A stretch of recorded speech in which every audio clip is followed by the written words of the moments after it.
नमस्कार। आप सुन रहे हैं द बॉलीवुड रेडियो और मैं हूं आपके साथ अनूप आकाश वर्मा।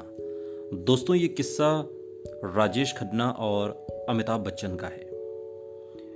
कहते हैं हर शख्स का दौर होता है और ऐसा ही दौर था राजेश खन्ना का।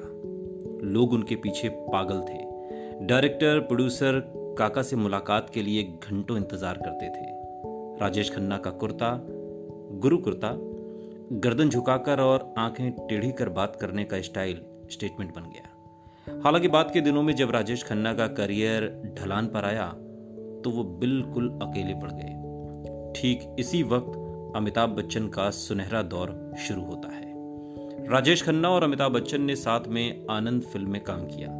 ये फिल्म हिट साबित हुई। लोगों ने दोनों की जोड़ी को खूब पसंद किया। हालांकि कुछ वक्त बाद दोनों अभिनेताओं के बीच कोल्ड वॉर भी शुरू हो गया। अपने रोमानी और रोमांटिक अंदाज के लिए मशहूर राजेश खन्ना लगभग एक ही तरह की फिल्में कर रहे थे, जबकि अमिताभ बच्चन कुछ नया लेकर आए और दर्शकों को ये पसंद आया। जैसे जैसे काका की फिल्में पिटने लगी, वो अमिताभ पर निजी हमले करने लगे। हालांकि अमिताभ बच्चन ने कभी इसका जवाब नहीं दिया। साल 1990 में एक मैगजीन ने तय किया कि राजेश खन्ना और अमिताभ बच्चन का एक ज्वाइंट इंटरव्यू किया जाए। दोनों अभिनेता इस बात के लिए तैयार भी हो गए। इंटरव्यू के लिए मुंबई के सेंटोर होटल का कमरा बुक किया गया।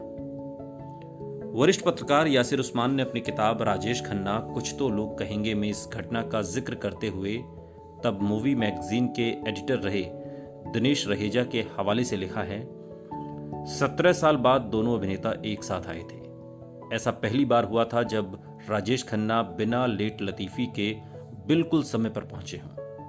राजेश खन्ना ने अपनी पसंदीदा विस्की मंगवाई और अमिताभ के लिए एक वाइन ऑर्डर की। बातचीत का सिलसिला चल ही निकला कि बातों ही बातों में राजेश खन्ना ने कबूल किया कि मैं अपने आप को भगवान के बराबर समझने लगा था। इसी दौरान उन्होंने अमिताभ बच्चन की तारीफ करते हुए यह भी कहा कि दीवार के बाद मुझे हमेशा इनसे जलन होती थी। जब जब ये फिसलते थे तब तब मैं मुस्कुराता था, क्योंकि ये वही गलतियां कर रहे थे जो मैंने की थी।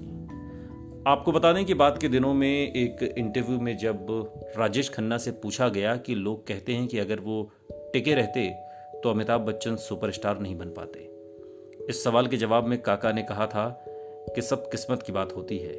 जिसकी जो किस्मत है, काम है, ये ऊपर वाले की मर्जी है। मुझे खुशी है कि वो इतने कामयाब हैं। जब राजेश खन्ना अपने करियर की बुलंदी पर थे तब उनकी एक झलक पाने के लिए उनके बंगले के बाहर हजारों की तादाद में लोग इकट्ठा होते थे। उनका ड्राइंग रूम गुलदस्तों, फूलों से भरा रहता था। काका का सुनहरा दौर खत्म होने के साथ ही ये सिलसिला भी खत्म हो गया। खुद राजेश खन्ना ने अपने एक इंटरव्यू में स्वीकार किया था कि एक दिन अचानक फूल आने बंद हो गए। राजेश खन्ना ने कहा कि जब मैं फिल्में करता था तो लोग फूल भेजते थे, अपना प्यार देते थे। फिल्में छोड़ी तो ये सिलसिला भी खत्म हो गया। सुनते रहिए द बॉलीवुड रेडियो, सुनता है सारा इंडिया।